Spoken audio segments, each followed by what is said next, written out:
Bagong pautot ng mga tambaluslos sa bayan na ito, ayan pong pag-uusapan natin. Naku, meron tayong bagong babantayan. Napaka-importante nga bantayan to kasi kung hindi natin to mababantayan, hindi na matatapos 20 years na naman ang mga Marcos, ang Romualdez dito sa bayan na ito. So kailangan bantayan nating mabuti yung mga necessary, yung kanilang tinatrabaho. Kasi ito po yung muntik na naman tayong malusutan. Oh. Etong ginagawa nila, ang inyong karakter, ang inyong pagkatao ay binibili ng 100. Naku, grabe bumababa na, no? Meron tayong nabalitaan. Ito, alam kong alam nyo to. Nung nakaraang eleksyon, may bayaran ng 300, pinakamababa, 500, may 1,500, may 1,000, 2,000. May mga bayarang ganon. Napabalita yan. Oh. Alam kong narinig nyo yan, especially kung kayo ay talagang bukas ang isip at hindi nyo pinagkaila na ang katotohanan. Yung mga nabudulang, inano nila yan eh. Isinantabi nila yan. Pero kung kayo ay talagang bukas ang pag-iisip, alam natin merong bayaran nung nakaraang eleksyon. Hindi ko na lang sasabihin kung sino mga politiko ang involved sa bayaran.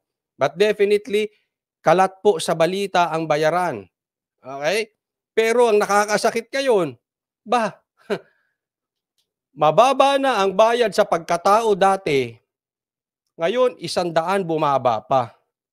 Ganun po kalupit ang tingin ng mga politiko sa mga Pilipino. Ito po ay sadyang pagbababoy sa mga Pilipino. Ika nga ng isang abogadong hindi baboy.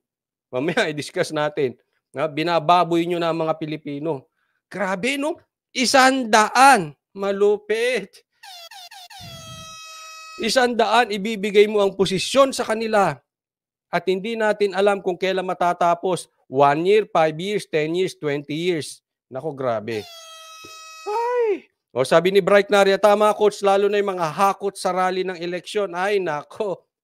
Hakot, tapos sinamahan pa ng artista, rapper, musikero, ng mga sikat. Nako, wala na, tapos na.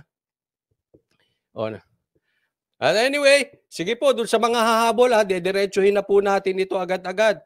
Wag lang pong kakalimutan, pagpasok nyo, like po tayo agad para ma-share tong video na to. At sana po, mag-subscribe po kayo kung kayo po ay hindi pa subscriber. Okay. So, diretso na po. Ito po, ang una nating topic. Babuyan. Initiative. Binababoy ng Kongreso ayon sa dating tagapagsalita ng Pangulo na si Attorney Harry Roque. Narito balita ni Daniela Paulite. Binababoy nila yung konsepto ng People's Initiative. Baka baboy. Ay, ang sakit mo magsalita, Attorney Roque. Binababoy, mga baboy ba? I mean, what do you mean? Literal ba yan na talagang baboy sila? Matataba or ano? Binababoy ang People's Initiative. Yan po ang didiinan natin. People's Initiative. Huy! Kaya nga ang tawag dyan, People's Initiative. Dapat magaling sa taong bayan, hindi dapat nanggagaling sa mga politiko na nais makinabang sa pagbabago ng salagang batas. Kung gusto mo maging presidente, gawin mo ang tama na maging popular ka, na manalo ka sa eleksyon bilang presidente. Hindi sa pamamagitan ng pagbabago ng saligang batas dahil alam mong kaya mong maging prime minister. Yon, teka muna, ganyan muna. No? Alam nyo, wala po sa masama ang mga bagay-bagay na mangarap. Walang masamang maging mayaman, walang masamang maging powerful, walang masamang maging presidente, prime minister, congressman, senador, wala pong masama dyan. Ang masama po, yung kukuhanin mo yung pangarap mo sa maling paraan. Yan po lagi nating dinidiin. Kuhanin mo yung pangarap mo sa tamang paraan. Paano Coach Oli kung ang ginagawa nila illegal? Gusto mo mapalitan yung kanilang ginagawa? Gawin mo pa rin ng tama. Huwag kang gagawa ng illegal para masugpo mo ang isang illegal. At mas lalong-lalo na, huwag mong gagawin ng isang pangarap kung mali na nga yung iyong proseso. Oh. Kaya nga, ang diin nung sinabi ni VP Sara, which I agreed with her, na in your ambition, don't be tambaluslos.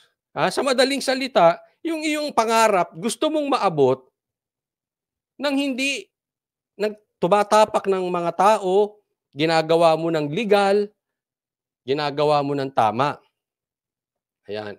Ito po yung kumakalat na nagpapapirma sila ng People's Initiative sa halagang 100 para palitan ang saligang batas. Yun po ang hindi natin nagugustuhan. Kasi nga, People's Initiative, ibig sabihin, yung tao galing mismo sa mamamayan, galing mismo sa mga Pilipino, galing sa mga ordinaryong tao, hindi mga politiko, sila po ang magkukusang loob, magpapirma para palitan ng saligang batas. I-request, hindi yung po pwede kayo tapos magbabayad ng 100. Kung totoo sinasabi ni Attorney Roque, abay dapat talagang ikulong kayo mga abusado na. Ginagamit. Saan nyo kinukuha yung pera? Kahit 100 yan, maramihan yan, malaki po yan. Dapat makita ang salin ng mga taong gumagawa nito. Hindi po pwedeng hindi. At saka isipin nyo, yan yung sinabi natin kanina, 100 na lang ang presyo ng mga Pilipino ngayon.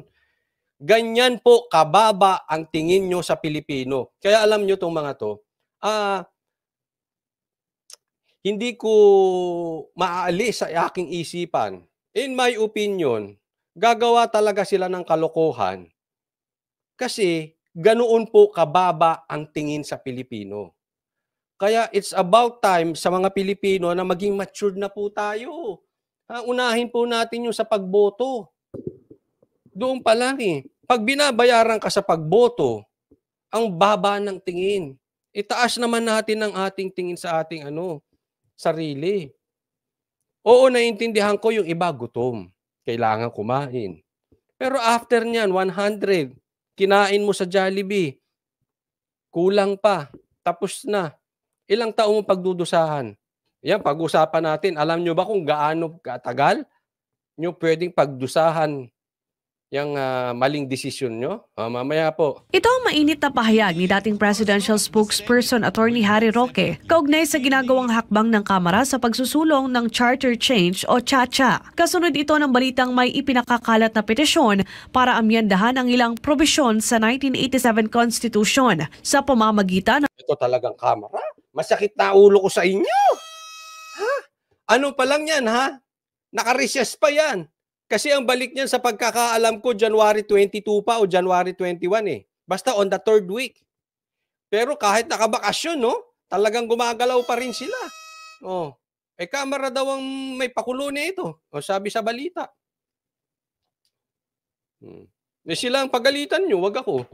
Pero kung iyan ay may katotohanan, isipin nyo, kung nakabalik yan sa January 22, mas lalong aktibo, mas lalong malaki problema natin. Mas malaki ang dapat nating bantayan. Ito, in my opinion, pasensya na po. Opinion ko ito, hindi na po kayo nakakatulong, Kamara.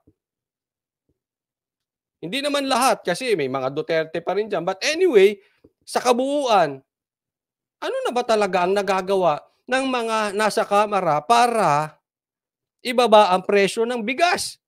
Ibaba ang presyo ng bilihin. Pambihira, o saan na tayo napupunta, hindi ko na maiintindihan itong mga to. Ngayon naman, pupunta kayo sa sa ligang batas naman. ng People's Initiative. Sabi ni Albay 1st District Representative Edsel Lagman, hinihimok daw ng naturang inisyatibo ang mga mamamayan na pumirma kapalit ng 100 piso para Lupit, 100. Ito sabi, Coach, ginawa nila yan sa amin. Sabi to ni Sikad, Bisdak, Coach, ginawa nila yan sa amin, nagpatawag ng emergency meeting. Ang mayor namin, ang hindi marunong magsulat, bawal pumirma. 3 papel ang pinirmahan. Ano yan? Sapilitan? Abay, grabe Naman kay Attorney Roque, kinakailangang hiwalay ang gagawing pagboto ng Kamara at Senado. Anya, tiyak na matatalo ang Senado dahil binubuo lang sila ng 24 na mambabatas, habang nasa 318 naman ang Kamara. Pagdidiin pa ni Roque, Kamara lang naman ang siguradong makikinabang sa isinusulong na pag-amyenda ng saligang batas.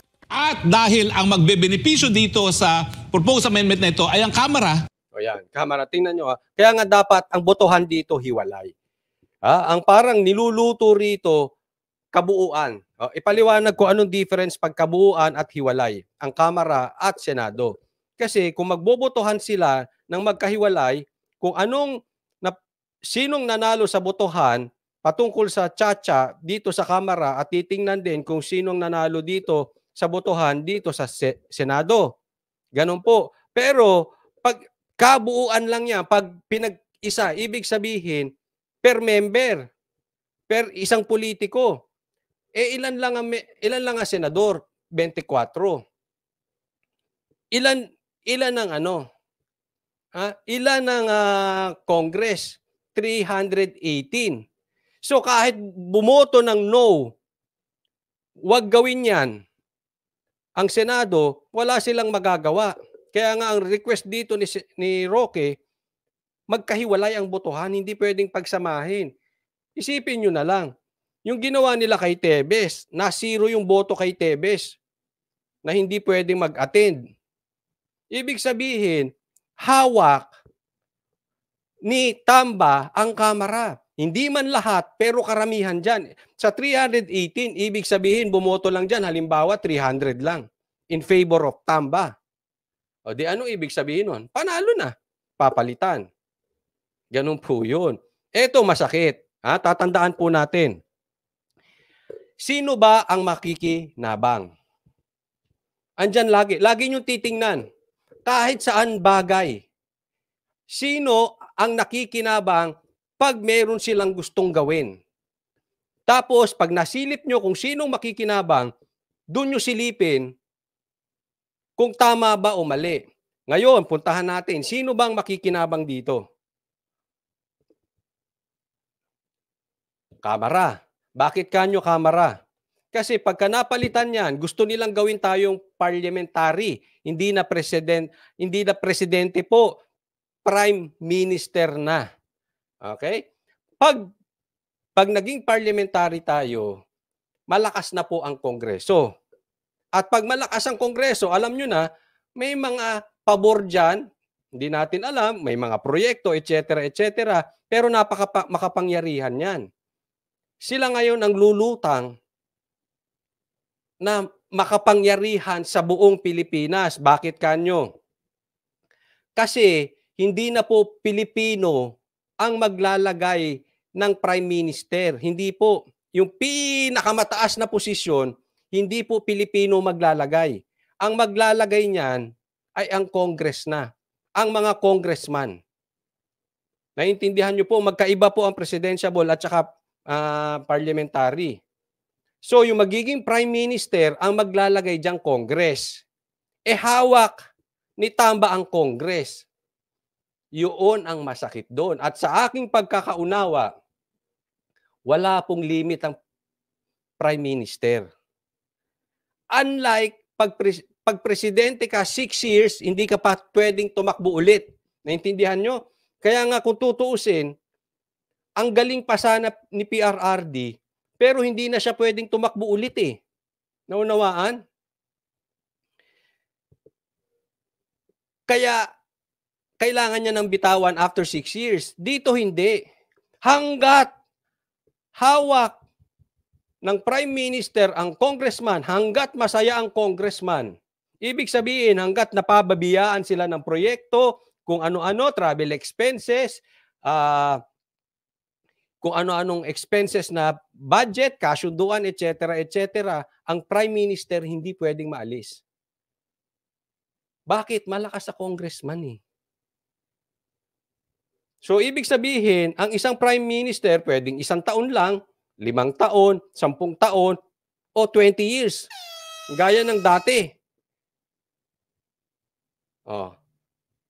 Ngayon, Ngayon nga, hindi na kayo makatiis sa nangyayari sa Pilipinas. 1.5 taon pa lang. Imagine ninyo, Prime Minister nyo, si Tamba, for 20 years. Type nyo? Sige nga. Imagine ninyo lang. Baka hindi nyo ma-imagine 2 years Prime Minister si Tamba eh. Posible yan, ha? Hanggat alam nyo naman ng Congress eh, hanggat nabibiyayaan yan, hindi ko sila iniinsulto, but reality, make them happy. At lahat po ng Pilipino, masaya yan, basta busog yan. Kaya nyong tanggalin si Tamba? Hindi nyo na matatanggal yun. Kaya ito pagtuunan natin ng pansin. Pagtuunan natin ng pansin to. Hindi dapat makalusot to. Kaya nga sabi, even si Amy Marcos, which I don't promote her, wag niyo pong iboboto si Amy Marcos. Ito maliwanag. Pero hindi kasi kaya maging presidente nito eh. Mamaya ipapatunayan ko sa inyo bakit hindi kaya ni Romualdez maging presidente. Hindi niya kaya eh. The only way is malipat tayo sa parliamentary kaya wag na wag kayong papayag. Hindi masama ang parliamentary. But as of now, sa kasamaan ng ating politika ngayon, wag muna tayong magpalit kasi masisingitan yung batas na yan nang hindi natin nang alam ng kalokohan. Ngayon nga, na-focus ang tao sa ibang balita eh. Naalala nyo? Na-focus tayo sa ibang balita, bigla na lang na-approvean yung napakalaking budget. Ganyan sila gumalaw. Ifo-focus ka lang nila sa ibang balita tapos may nilulusot na silang balita. Diversion yan. Mga kapatid, iingat po tayo dyan. Saka na natin isipin. Again, hindi masama. For me, marami na kailangan talagang palitan sa batas. Okay? Kaya lang, hindi ito ang timing. Kumbaga sa isang bahay, bulok na bulok na. Pero, kung tatawag ka lang din ng palpak na karpintero, wag na muna. Wag na munang i-renovate yung bahay. Ipagpaliban mo na lang muna sa ibang araw hanggat sa makahanap ka ng matitinong karpintero. Same thing here. Yes, bulok na ang ating batas. Paso na, makaluma na, pero wag muna ngayon. Pakiusap ko sa inyo, wag na wag kayong papayag na ngayon gawin ito.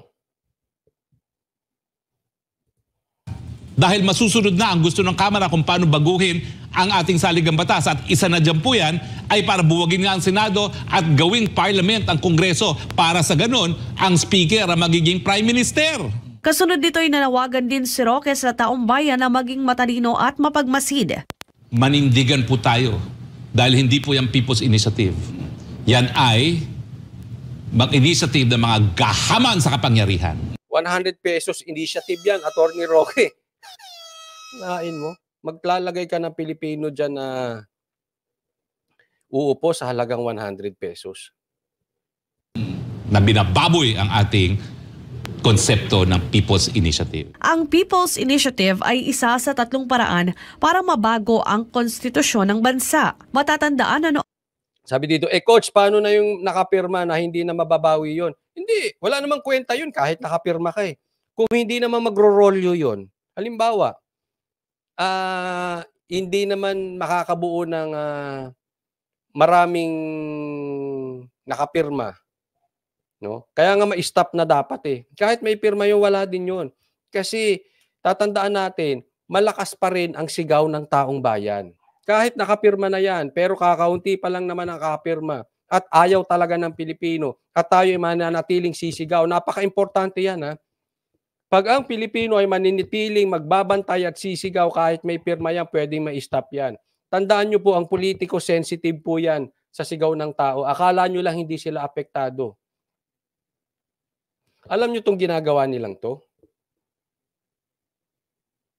Kasi alam nila hindi nila kaya. Mamaya pag-usapan natin yan. Noong Disyembre ay isinulong ni House Speaker Martin Romualdez ang pag-amyenda sa 1987 Constitution upang matutukan ang economic provisions, partikular na ang mahigpit na pulisiya pagdating sa mga foreign capital investments. Para sa Diyos at sa Pilipinas,